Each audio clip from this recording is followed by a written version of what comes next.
Le chef de la tribu gauloise, les Trimatiki, appelle à l'aide de son corps les membres de sa tribu.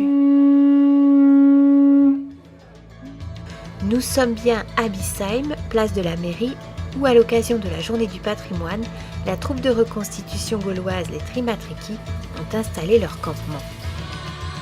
Cette troupe, venue de Gerstein, représente une tribu gauloise du 1er siècle avant Jésus-Christ, la période de Vercingétorix.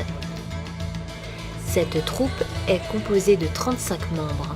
Certains sont des passionnés de l'époque gauloise, d'autres encore sont en études d'archéologie.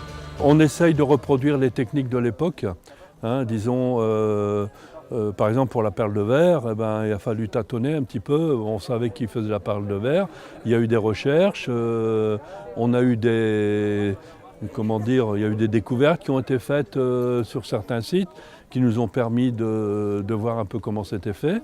On a réussi à reproduire des perles comme ça se faisait à l'époque. Donc c'est le moyen de retrouver les techniques d'artisanat. L'une des particularités de cette troupe est d'être la plus fidèle aux techniques employées par les Gaulois à cette époque. On n'invente pas, on essaye de ne pas inventer, on n'invente pas.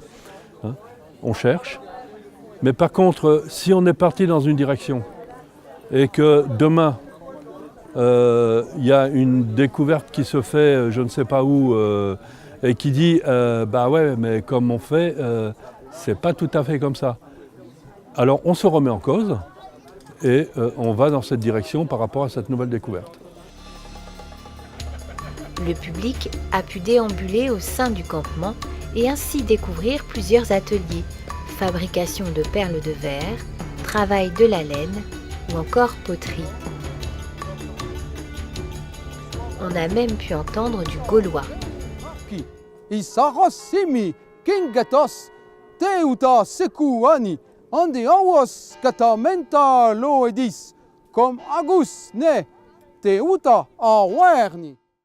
Alors on a effectivement c'est des auteurs antiques comme Diodore de Sicile, Diodoros, Icaliotes ou Strabonios, qui eux ont entendu les Gaulois et disent qu'effectivement ils ont une langue qui est très rude, profonde, et des intonations sont rudes. C'est-à-dire que leur paraissent pour eux le grec et le latin, qu'effectivement ça leur paraît un peu barbare. Barbare en grec c'est barbaros, ça veut dire c'est tout ce qui est étranger. Donc déjà on est étranger, on n'est pas grec, donc on est barbare. Donc cette langue, elle est effectivement avec des intonations très rudes, très fortes. Et en même temps, beaucoup d'autres auteurs disent que dans le parler gaulois, il y a beaucoup effectivement de force, beaucoup de violence en même temps. Ils sentent en tout cas que c'est une langue qui est violente.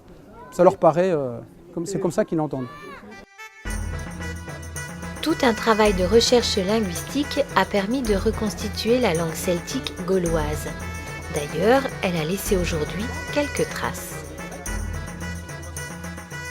Et puis après, on a des linguistes. Alors je peux citer certains linguistes. On a Jean-Paul Savignac, on a Xavier Delamarre, on a plein d'autres, et qui font un travail extraordinaire et qui nous permettent peut-être maintenant, nous, de pouvoir approcher, évoquer en tout cas le gaulois, quoi. En même temps, on a encore des traces de gaulois, effectivement, de celtes dans toutes dans les îles.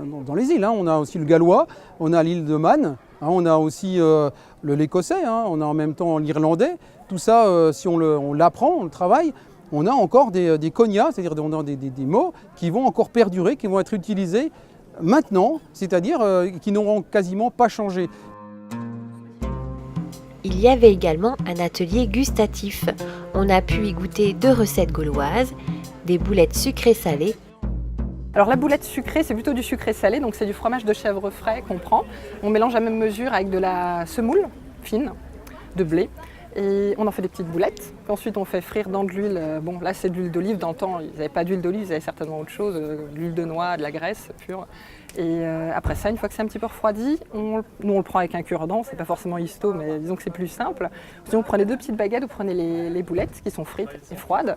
Vous les trempez dans du miel et ensuite, vous les enrobez de sésame. Et des galettes. C'est une galette, c'est plus une galette comme une crêpe un petit peu épaisse à base de farine d'épeautre et de farine de blé classique. Donc là-dedans, vous rajoutez des œufs, du beurre, du miel, un petit peu d'eau pour que ce ne soit pas collant et tout. Vous laissez un tout petit peu monter. Après, vous en faites des petits... c'est ce que je suis en train de faire, là, des petites galettes. Petites. Et ça, on le fait cuire ensuite sur la plaque au-dessus du feu de bois. Et ça, on peut le manger pareil, soit avec du miel ou avec de la confiture. Voilà. Ça, c'est farine et miel. Cette journée a permis au public de se replonger à l'époque gauloise du 1er siècle avant Jésus-Christ. Un nombreux public a été présent à cette manifestation.